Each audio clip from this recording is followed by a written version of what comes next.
Thank you for joining us today on EDFA. Welcome to the program. I'm Ayola Kasim. Established in 1980, the Nigerian Conservation Foundation is a premier non-governmental organization dedicated to nature conservation. At its 37th annual general meeting in Lagos, the foundation appointed former Vice President Professor Osinbajo as the president of its board of trustees, succeeding Chief Philip Asioju. Under this new leadership, the NCF aims to scale nationwide programs and enhance youth participation in climate action. Today on the program, we look at the prospects and, of course, the challenges before the prof. Do stay with us.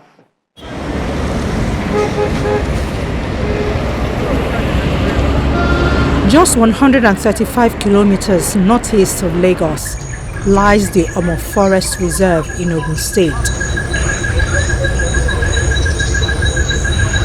Spanning over 130,000 hectares, Omo is one of West Africa's last sanctuaries for endangered chimpanzees, white-throated Genon monkeys, and Nigeria's few remaining forest elephants. But this globally recognized biosphere is being systematically dismantled from within. For generations, licensed loggers have operated on the state quotas. But as timber demand explodes in the country's commercial hubs, loggers are pushing deeper into the reserve's core preservation zones, and they aren't the only ones moving inward.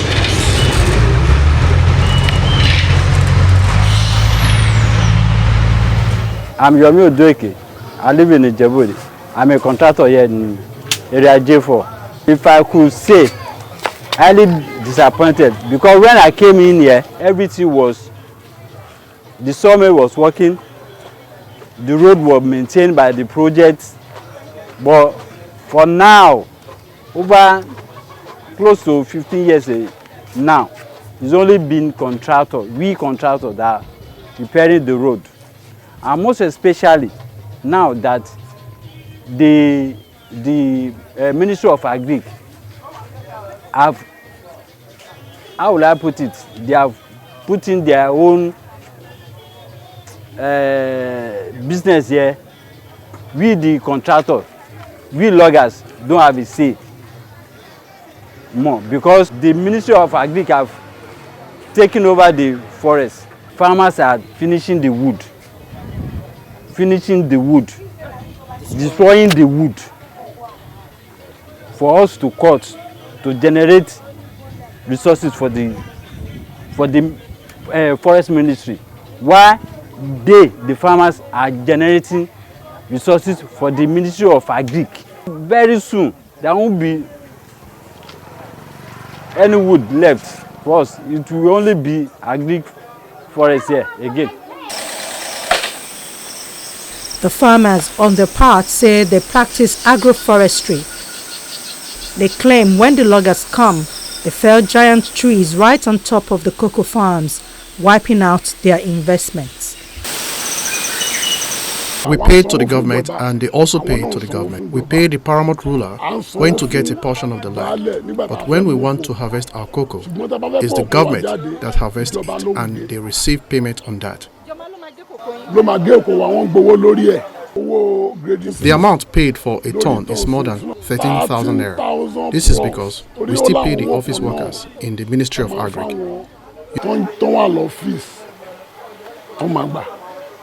That's Ministry of Agri? Yeah.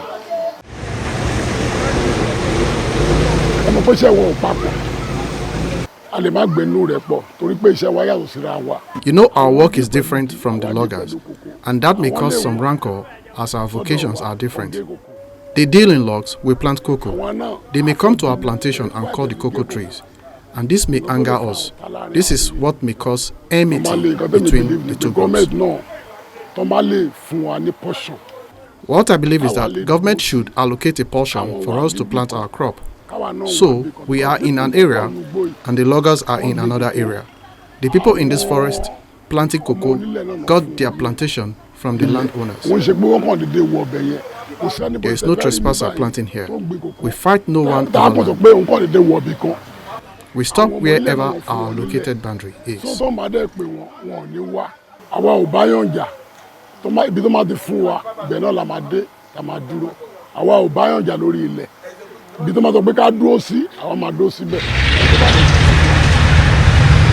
With inadequate funding and manpower, the boundaries between legal extraction zones and protected sanctuaries have completely blurred.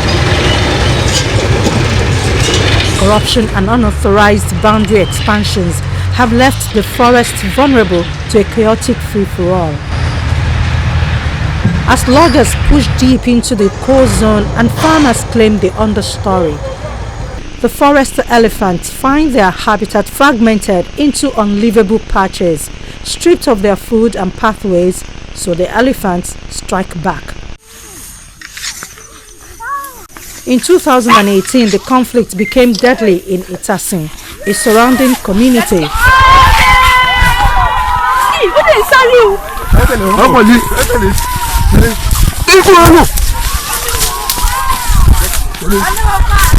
But on the front line is a small team of Nigerian Conservation Foundation's rangers who patrol the thousands of hectares. Many of the footpath or track you are seeing are not established by us. They actually elephant road. So any connection you see like this, know that it is elephant that all those parts. So we are right at the middle of their habitat. With just over a dozen rangers covering hundreds of square kilometers, almost thin green line is heavily outmatched. They face armed loggers and hostile farming communities with minimal protective gear and questionable legal backing from local courts. Protected area is not like a zoological garden where the wildlife are kept inside enclosure, so they are moving on their free within their free habitat. So the possibility of wildlife encounters often arrive. They might come by dangerous animal that may want to charge at them, and that also put their life at risk. Also, rangers walk in a rugged terrain. They have to walk long distance every day. They have to cover a specific area, during that daily patrol, regardless of the number of rivers, the hills. They have to or other obstacles they have to overcome. So those are some of those problems. And also, it doesn't matter what the weather says. Once they are in the forests, when heavy rain comes, they still have to, because even there's no way to hide, inside the rain. So regardless of weather, so they work in harsh weather, to complete their assignments. The greatest paradox of Omo lies in its administrative structure. Managed under a dual mandate by the state government, part of the forest are licensed for commercial timber concessions, while the inner core is meant to be a strictly protected conservation zone. Without clearly defined physical boundaries, the line between legal economy and environmental crime has completely blurred. Migrant farmers move into the fertile soils of the reserve because they lack formal land rights. They build temporary settlements, which are reported to be more than 70 currently, constantly clearing deeper into the elephant's habitat to avoid detection. Despite the relentless pressures, Omo remains a place of profound resilience. Thanks to the relentless poachers turned rangers patrols, there has not been a single recorded incident of elephant poaching in the reserve for over 10 years. But many point that the task ahead is stark, and the Nigerian Conservation Foundation knows the challenges too well. The protected forests across the country are not peaceful sanctuaries at the moment. They are active battlegrounds. Over the past 3 decades, the country has lost nearly all of its primary forest cover, falling victim to a multi-billion naira black market driven by timber trafficking, illegal mining, and unregulated poaching. For the men and women tasked with defending Nigeria's biodiversity, leadership is measured not in corporate boardrooms, but in survival. The line between environmental preservation and national security has completely vanished. This highlights the core challenge of conservation leadership in Nigeria, which experts summarize as institutional bottleneck. While the Nigerian Conservation Foundation pushes for landscape restoration in all the areas it operates across the country, state governments have historically been slow to finalize and enforce upgraded forest bills. Now the foundation is shifting its leadership strategy to bring massive political weight to the table. We're also trying to replicate LCC in other parts of the country. We already have a large expanse of land in Abuja. We're trying to finalize the paperwork for that because I think that also is very attractive. LCC is very attractive. In fact, a lot of people who don't know NCF, when you say, oh, I'm in NCF or I'm a chairman of NCF, they say, oh, NCF, they look a bit confused. But the moment you say Lekki Conservation Center, oh, their faces light up and they understand. So we realize that we need to replicate this more. It's also a real hands-on way of people seeing what the benefits are in conservation, in having a green space.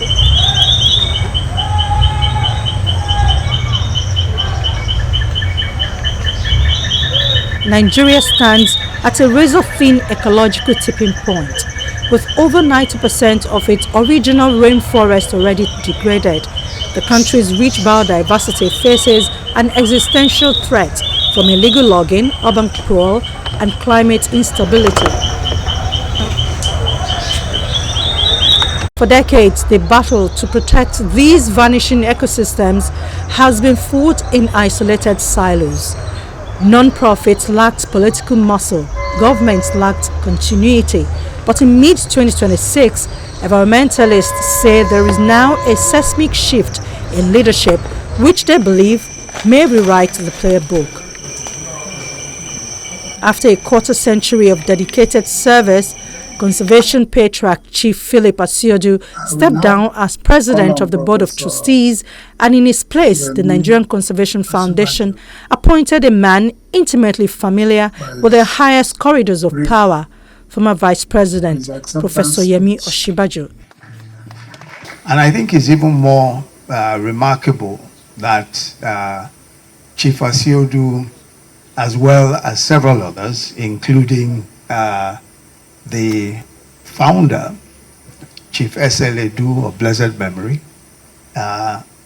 and Chief Akintola Williams, I believe Chief Asukwo Obot, was it Dr. Asukwo Obot, Professor Ajayi, Seth Ajayi and co., who were the initial thought leaders and founders of the NCF.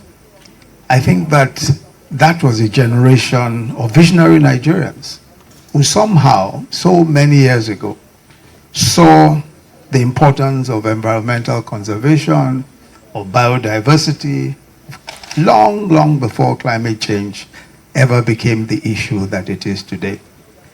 And so I think that they deserve our commendation, they deserve our thanks, because but for them, perhaps would not have the foundations that this country has been able to lay for climate action would never have been laid. We are way ahead of several other countries of the world, way ahead, on account of the vision of these gentlemen in those early days.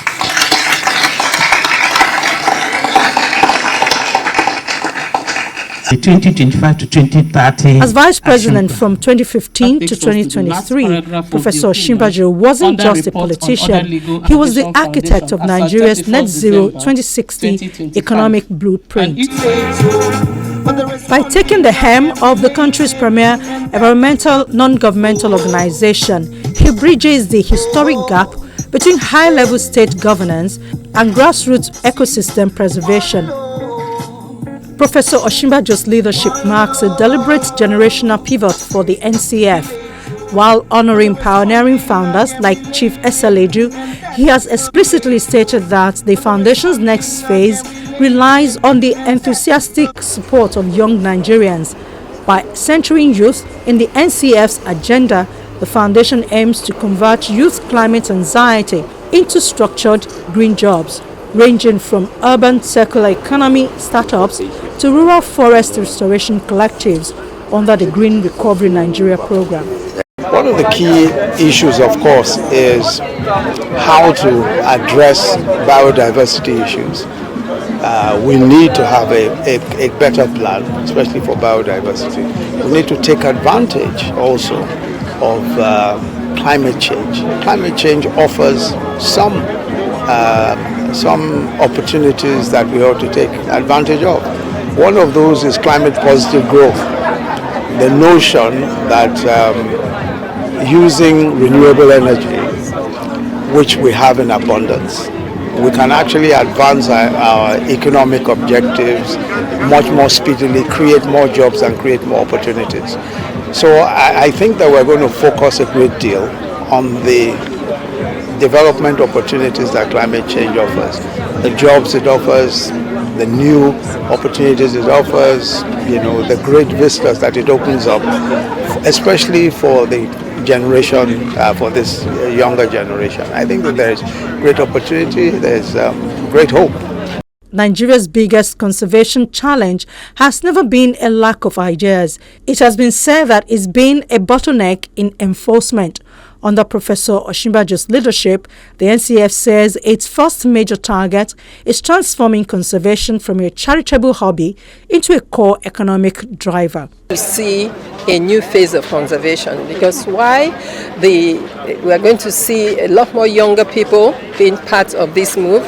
And why would they do that? Because they understand now that it's not just about protect the ocean or the forest, but it's actually the infrastructure on which their generation will build. And so except the young people have a buy-in into it, they have to see that it is for them, not so much for us. And with that, I know that there will be an improvement in the behavior.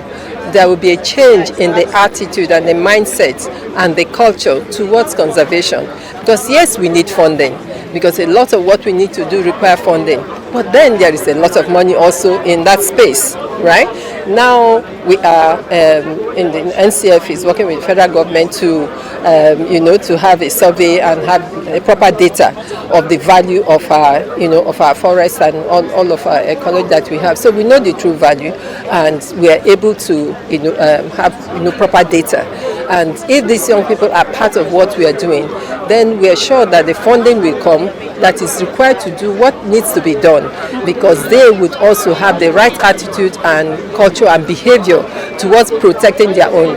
It's not money alone that that solves the problem, but the mindset and the behavior. The NCF enters its next chapter with a highly visible advocate capable of elevating conservation to a matter of national security and economic strategy. By combining Chief Asiodu's institutional foundation with Professor Osinbajo's expertise in global climate diplomacy and national governance, experts say Nigeria's conservation movement is positioning itself to be more technologically advanced, financially sustainable, and politically influential. But I'm very optimistic, and I'm optimistic because money will follow ideas, money will follow commitment, it will follow dedication. And I think we have all of that. We have the ideas, we have the dedication, we have the commitment, so we expect that the money will come. I'm not unduly worried about that. I'm because I think that if you are committed to a cause, and there are so many sources of resources to do this work. There's so many sources of resources. And again, we are not really looking for hard cash. We are looking for collaboration. We are looking for co-travelers, working with co-travelers who may have the resources that you don't have. So it's not necessarily, we're not building a fund, if you see what I mean.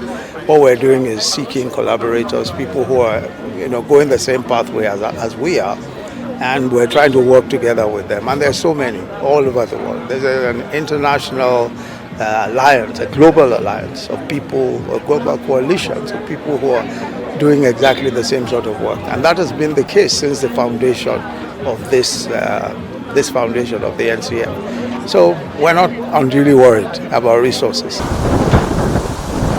Under this new leadership era, the NCF is heavily investing in digital technology to modernize field operations across Nigeria. The foundation is rolling out specialized tracking systems designed to monitor project stages, manage outstanding funds, and oversee field officers in real time. This technological modernization, they say, will directly back the protection of 58 endangered species. They say it provides better intelligence for rangers defending critically threatened habitats. Us at NCF, we deal with a lot of partners. We're conducting a lot of projects all over the country. And so in our strategic action plan that we commenced last year, we agreed and decided to invest more in technology so that at the click of a button we can say at what stage each project is, who are the field officers in charge, what was the aim of the project, how far have we covered, what is left, what is the outstanding balance on the funds that we're given, do we have any challenges that we want the partners to meet, and so on. So we're deploying technology, we've invested heavily in technology, and the investment is going to continue over the next 5 years. And we charge other NGOs, not only in the environment space, to be able to, we all know that AI technology is available. You can use it for good, you can use it for mischief, but there's a lot of good, a lot of benefit in it. With a renewed strategic direction, measurable conservation impact, and a historic transition in leadership, the Nigerian Conservation Foundation says it enters its next chapter with confidence building on decades of service while remaining steadfast in its mission to protect Nigeria's natural heritage for present and future generations.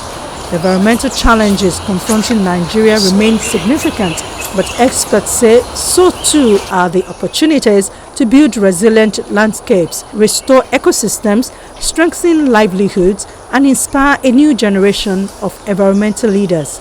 Achieving these outcomes will require bold leadership, strong partnerships, sustained investment, and collective action across every sector of society. NCF is not working alone, and you cannot work alone. This is a global alliance, it's a global coalition. We're working with everyone who is interested in the same things, with government, with civil society, with practitioners in this field. And as I said, the important thing is to look at the opportunities that climate action and environmental action present.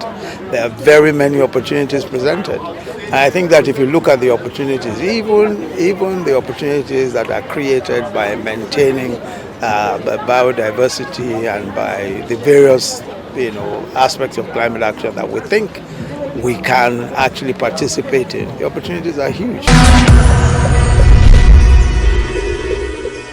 That's our show for today. Thank you for watching our inbox file at channelstv.com. It's available for all your comments and questions. You can also watch this episode and other episodes of the program by visiting our YouTube channel, youtube.com/channelsweb. Do click the playlist menu and then click S-File. From me, Ayola Kasim, and the S-File crew here in Lagos, it's bye for now.